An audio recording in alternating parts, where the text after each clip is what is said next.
Hi guys, Sandy from the Padel School. In this video today, we're going to do a match analysis for a beginner level. Now, in this one, we've actually got a few different areas to last time, which is great, but we're going to follow the same format where we break it down into different sections of the game, followed by some messy points and then feedback at the end. We're going to break this down to begin with the serve. We're going to look at the kind of aiming and also where you should be moving. Then we're going to talk about court position. Then we're going to go into the grip and how often players change their grip when they're hitting smashes and different shots. Then we're going to look at shots after the glass, so the Bajada. And then we're going to finish with the points, like we said at the end, where we're talking through some of the tactics during the points. So let's begin with the serve.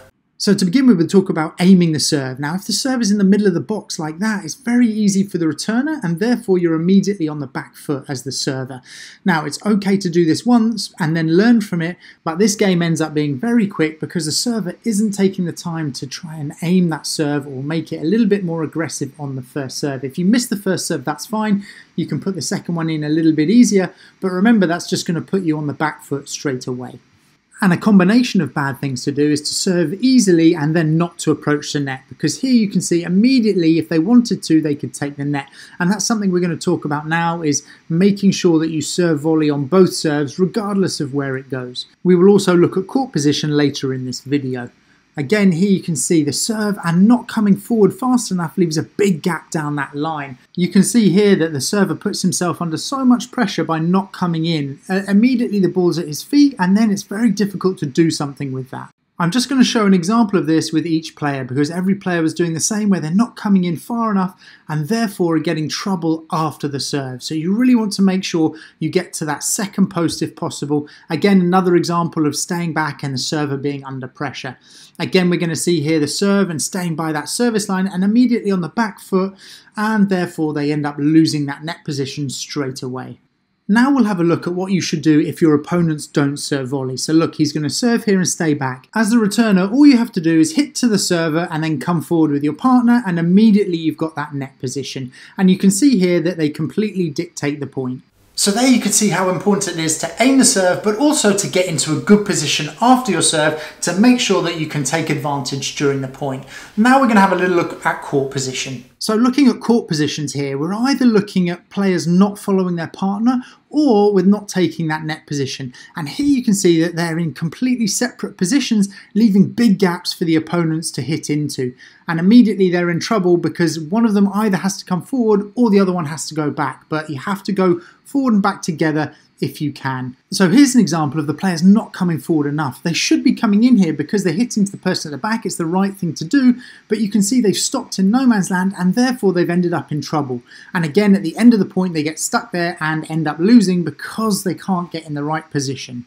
This is another example. It's the right idea. He served and stayed back. So you hit to the server, which is good, but then you only came as far as just inside the service line. And from back here, it's difficult to make the volley. If you're going to come forward, commit to coming to the right volley position. Again, this is starting with the server and staying back. And what's happened is the partner then comes back. And before you know it, you're defending when really you start the point in the attack. A similar situation here. So the serve and stay back. But if you see your partner is at the net and he's hitting, you've got plenty of time to get forward. So as the partner, you should come forward again. And again, another example of not coming all the way in. Ended up winning the point, but really it could have gone either way. In this example, we're talking about the net players moving backwards. So here you're in a good net position and you're dominating the point, but then you hit an easier ball and move backwards. But really all that does is open up spaces for your opponent. In this case, fortunately he missed, but you would have been in trouble. We'll finish talking about court position with this example. This is a good example where you're keeping that net position. You come forward, you're in the right place, and you can see that you're really in control of the point. Now, this is probably the wrong selection for the smash, but we will talk about that later. So we covered two ways that you often find yourself in no man's land. One is stepping forward from the back, actually getting yourself out of place, and the other is actually coming backwards from your net position, both of which you end up in that kind of middle channel, which we're calling no man's land, and it's not a good place to be in if it's not intentional. We'll now look at the grip and the smash. Now this is slightly more technical because obviously when we're talking about the grip, it's something that you need to change with your technique, but we're going to see how it affects the way you play and how you smash. So when we talk about grip, usually it's not being in the continental grip. And you can see here that the backhand is using that kind of same grip and it looks really awkward. This is just something that technically needs to be worked on, because what it means is you end up hitting some difficult shots. Like here you can see that that grip is not firstly in the right ready position, but also it's going to be very difficult to hit the ball from that position. And again, coming forward, the same issue with the ready position and that grip means it's going to be difficult for you to hit that first volley. That was an example of being in the wrong grip for the whole rally where you're just holding it the wrong way. In this situation now, we're going to show how people change their grip for the smash. And look, you can see his grip is okay to begin with, and now the left hand comes on and he twists the racket round and therefore is in the wrong grip for the smash. And this is really common when players are learning this smash because they find it easier, but unfortunately it gives you less options later on when you're playing the ball. And this second smash is a common error that happens if you're in the wrong grip.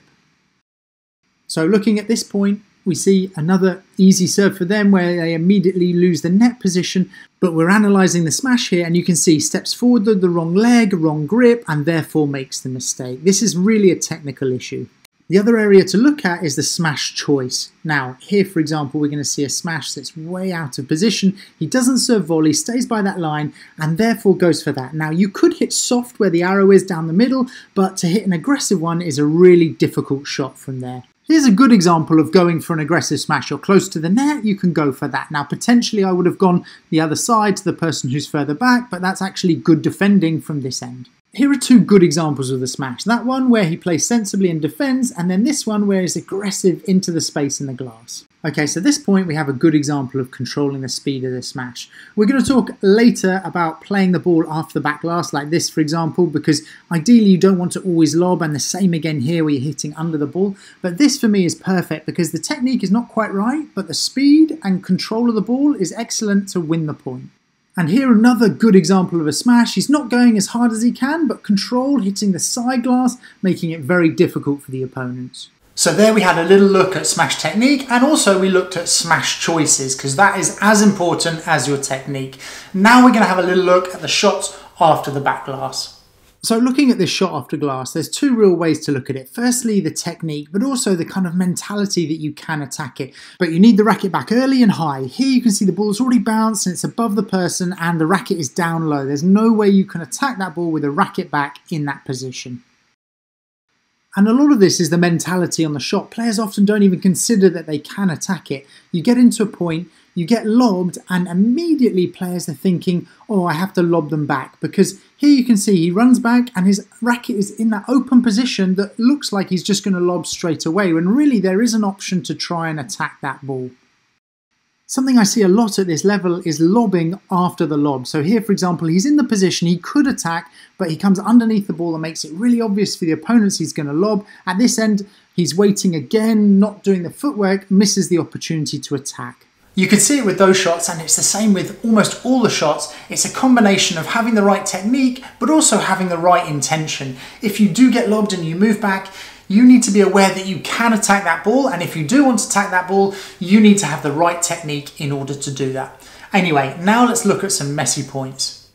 So looking at these points, we'll see a few things here. So first of all, this is a good smash over the head and should cover the net position back again, because now they've ended up losing that position. Again, a good change of pace with the smash. Wherever you can, if you've got one opponent at net and the other at back, always try and hit to the person at the back unless you're attacking, and that way you stand a lot higher chance of winning the point. Again, this is another good point structure. So here, good defensive smash, but you've got to come back into net. Remember, your objective in the point is to try and get that net position, because from there it's easier. And here it's good, the other end, they're holding that net position. Here they're kind of staying at the back, now drifting a little bit. This smashing from the back is always risky, but he ended up getting away with it. Some more examples here of getting away with that smash further back.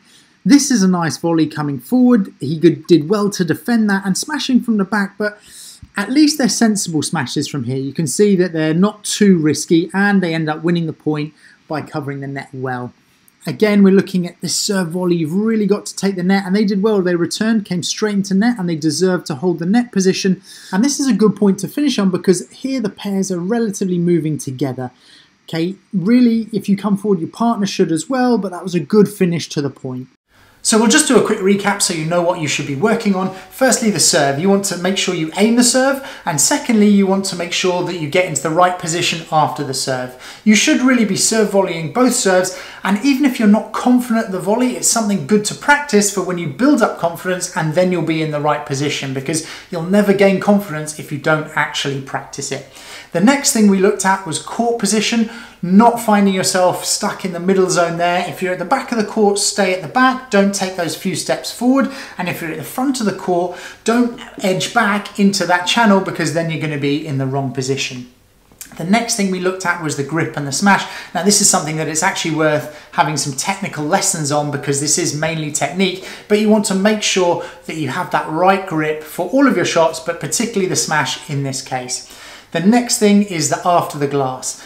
Just try hitting some of those balls attacking after the back glass. If you start building up confidence, you'll start finding that it's a lot easier to do that rather than to just lob after every ball. And obviously you need early preparation in order to get back into that position. I hope this video helped you. I'm going to put another analysis on this side so that you can have a look at that. And in that analysis, we're also going through different areas of the beginner level.